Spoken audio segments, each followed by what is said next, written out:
ओम श्री गणेशाय नमः। अथ श्री शिव अष्टोत्तर शतनामावलिः। ओम शिवाय नमः। ओम महेश्वराय नमः। ओम शंभवे नमः। ओम पिनाकिने नमः। ओम शशिशेखराय नमः। ओम वामदेवाय नमः। ओम विरूपाक्षाय नमः। ओम कपर्दिने नमः। ओम नीललोहिताय नमः।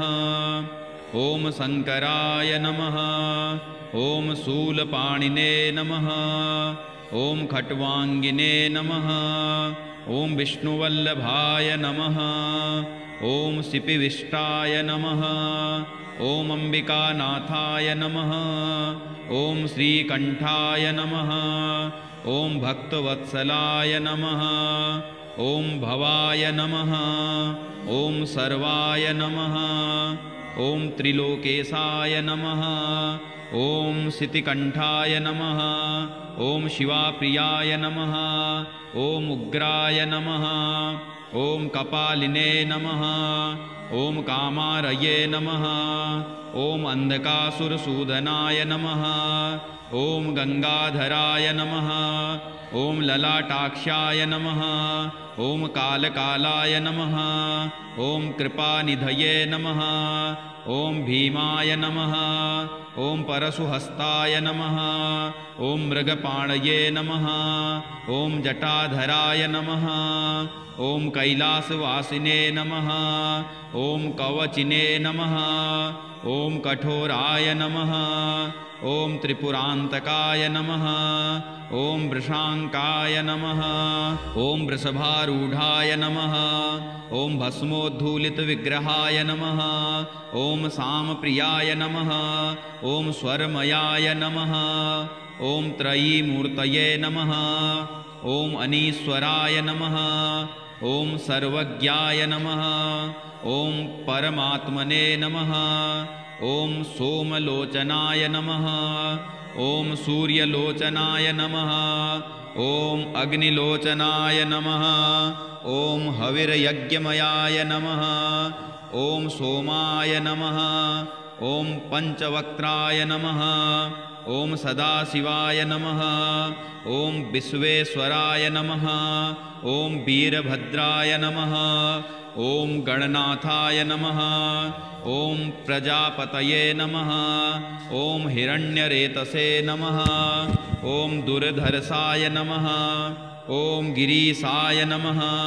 ओम गिरिशाय नमः। ओम अनघाय नमः। ओम भुजंगभूषणाय नमः। ओम भर्गाय नमः। ओम गिरिधन्विने नमः। ओम गिरिप्रियाय नमः। ओम कृत्तिवाससे नमः। ओम पुरारातये नमः। ओम भगवते नमः। ओम प्रमथाधिपाय नमः। ओम मृत्युंजयाय नमः। ओम सूक्ष्मतनवे नमः। ओम जगतव्यापिने नमः। ओम जगतगुरवे नमः। ओम व्योमकेशाय नमः। ओम महासेनजनकाय नमः। ओम चारुविक्रमाय नमः। ओम रुद्राय नमः। ओम भूतपतये नमः। ओम स्थाणवे नमः। ओम अहिरबुध्न्याय नमः। ओम दिगंबराय नमः। ओम अष्टमूर्तये नमः। ओम अनेकात्मने नमः। ओम सात्विकाय नमः। ओम शुद्धविग्रहाय नमः। ओम शाश्वताय नमः। ओम खंडपरशवे नमः। ओम अजपास विमोचकाय नमः। ओम मृडाय नमः। ओम पशुपतये नमः। ओम देवाय नमः। ओम महादेवाय नमः। ओम अव्ययाय नमः। ओम प्रभवे नमः। ओम पूषदंतभिदे नमः। ओम अभ्यग्राय नमः। ओम दक्षाध्वरहराय नमः। ओम हराय नमः। ओम भगनेत्रभिदे नमः। ओम अव्यक्ताय नमः। ओम सहस्राक्षाय नमः। ओम सहस्रपदे नमः। ओम अपवर्गप्रदाय नमः। ओम अनंताय नमः। ओम तारकाय नमः। ओम परमेश्वराय नमः। ओम शिवाय नमः। ओम महेश्वराय नमः। ॐ संभवे नमः। ॐ पिनाकिने नमः। ॐ शशिशेखराय नमः। ॐ वामदेवाय नमः।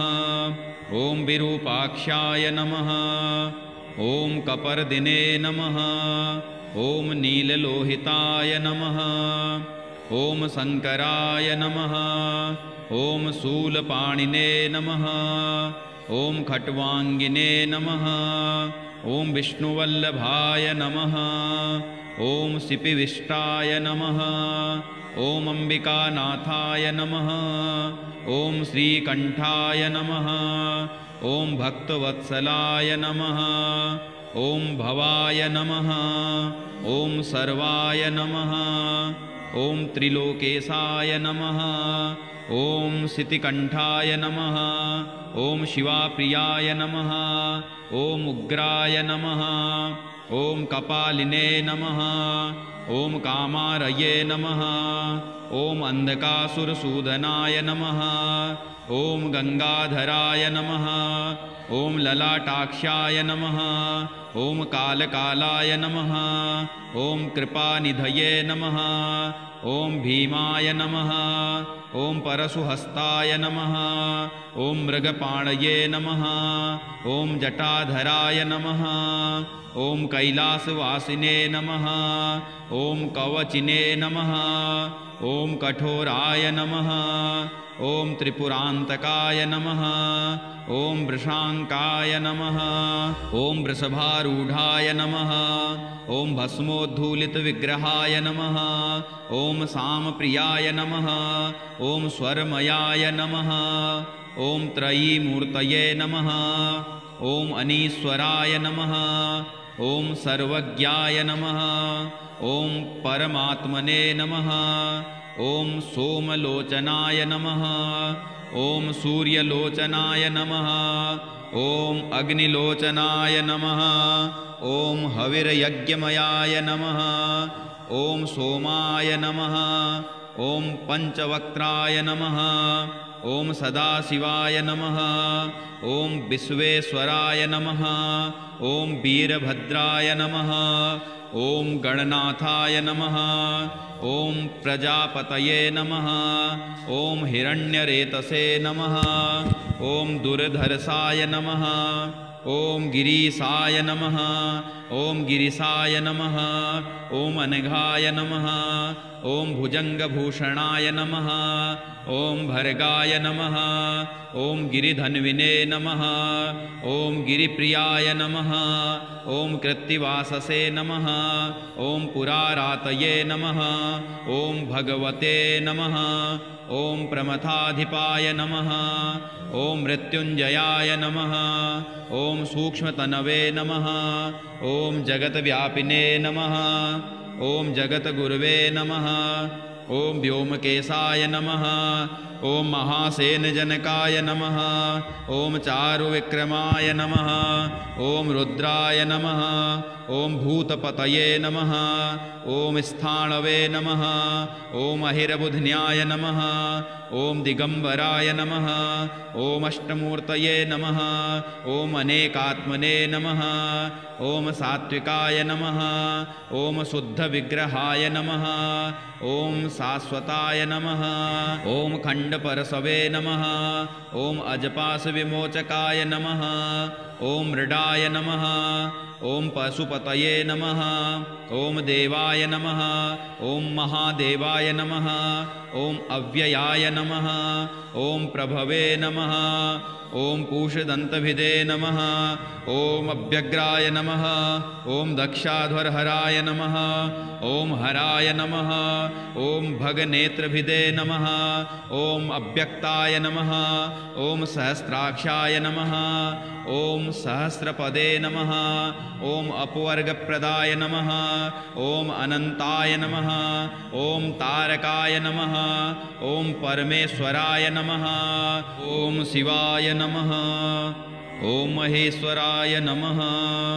ॐ शम्भवे नमः। ॐ पिनाकिने नमः। ॐ शशिशेखराय नमः। ॐ वामदेवाय नमः। ॐ विरूपाक्षाय नमः। ॐ कपर्दिने नमः। ॐ नीललोहिताय नमः। ॐ शङ्कराय नमः।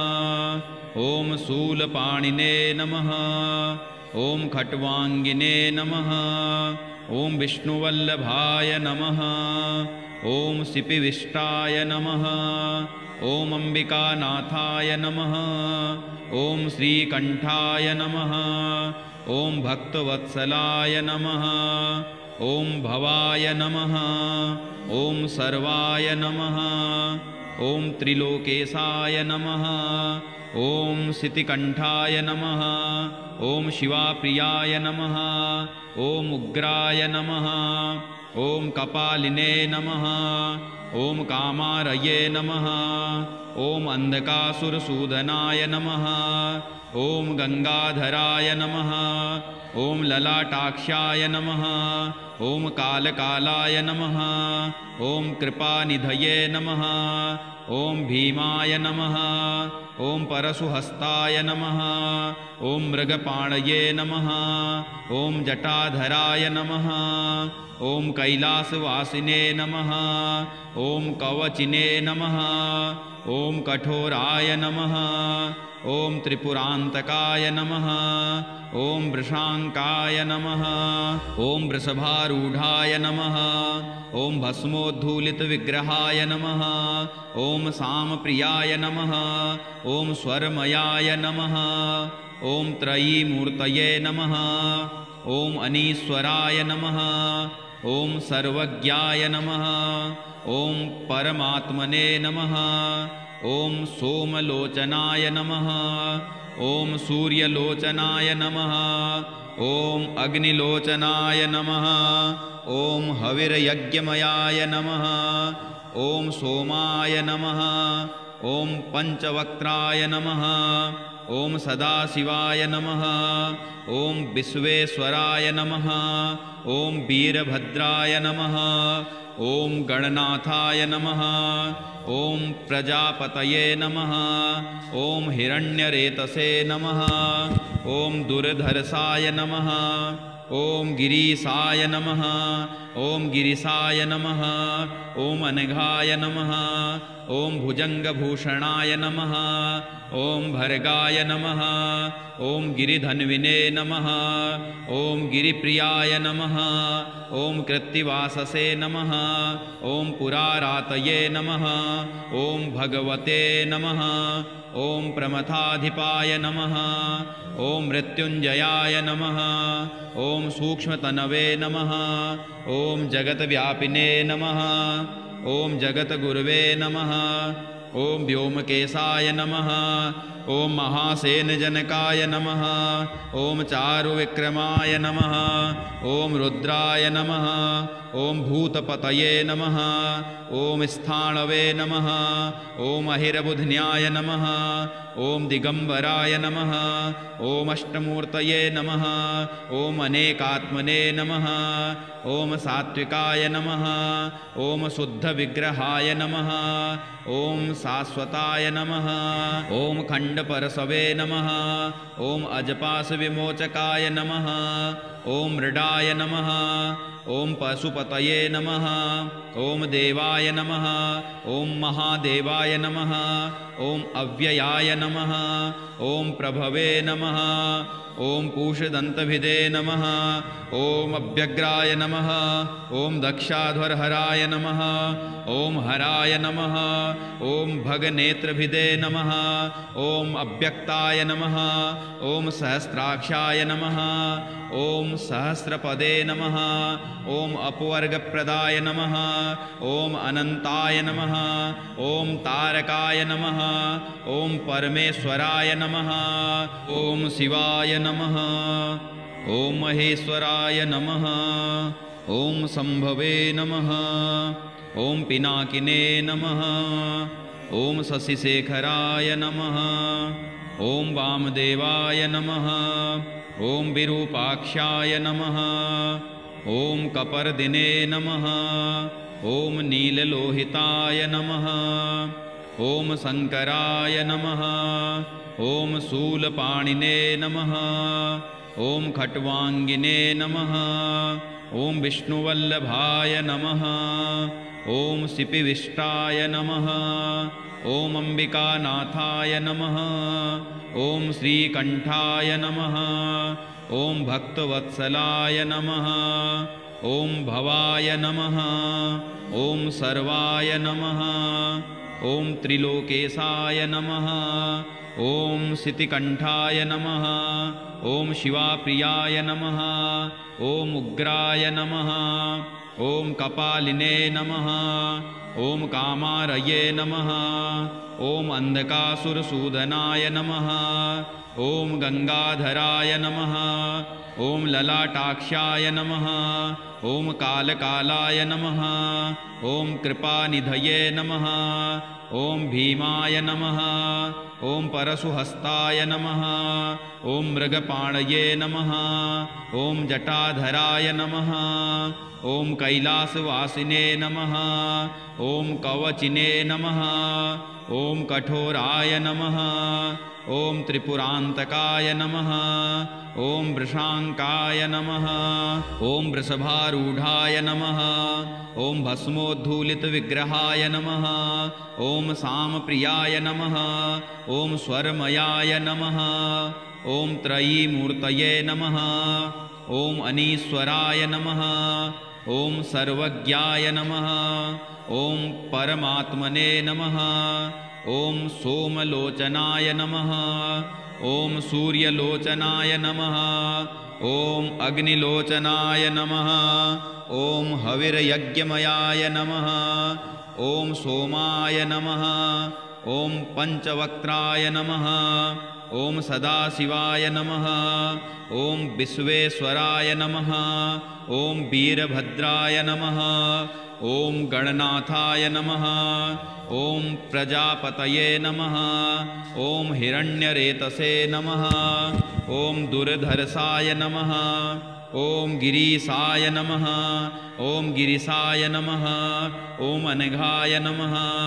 ॐ भुजङ्गभूषणाय नमः। ॐ भर्गाय नमः। ॐ गिरिधन्विने नमः। ॐ गिरिप्रियाय नमः। ॐ कृत्तिवाससे नमः। ॐ पुरारातये नमः। ॐ भगवते नमः। ॐ प्रमथाधिपाय नमः। ॐ मृत्युञ्जयाय नमः। ॐ सूक्ष्मतनवे नमः। ॐ जगद्व्यापिने नमः। ॐ जगद्गुरवे नमः। ॐ व्योमकेशाय नमः। ॐ महासेनजनकाय नमः। ॐ चारुविक्रमाय नमः। ॐ रुद्राय नमः। ॐ भूतपतये नमः। ॐ स्थाणवे नमः। ॐ अहिरबुध्न्याय नमः। ॐ दिगंबराय नमः। ॐ अष्टमूर्तये नमः। ॐ अनेकात्मने नमः। ॐ सात्विकाय नमः।